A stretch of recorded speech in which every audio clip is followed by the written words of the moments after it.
twereze kutunga mudari nkambara city kwiha 2010 tu 2015 kwiha twatandika kwesa usumidi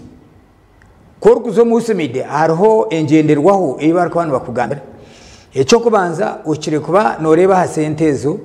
kandi ukagaruka ukataho buryo ukugaruka kushoroza je emishoro mbantu kandi ukagaruka ukazikozesa kurungi so now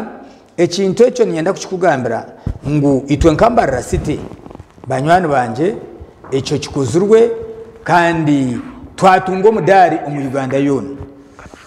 mu Uganda yona mbara city nitwe tusingire umukukozesa je esente eza usumidi tukagaruka tukongera aharoko revenue yitu ohurire roko revenue yitu akayi nyonka 2019 tukantutunga 2 billion konkati washanga turyo muri 9 billion noreba ngo ejo na achievement ya manu munonga konka zo kutwazishoroza zakora ki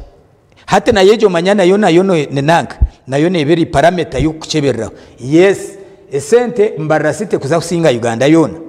eshororoze je sente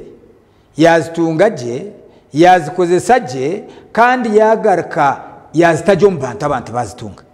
eco ekirabo tukakitunga mu Uganda yona twasinga itusono record ababeni bashomaza ni vision nagandi mapapura gamakuru hamwe na nahandi ahubwo kuri eco kirabo mbara city nitwe twasingira mu Uganda yona ahubwo kozesaje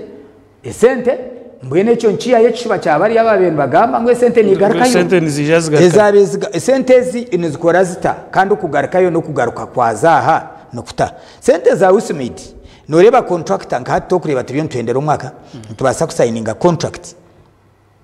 ya contract tumushashuriho contract yaberiye ya billion 5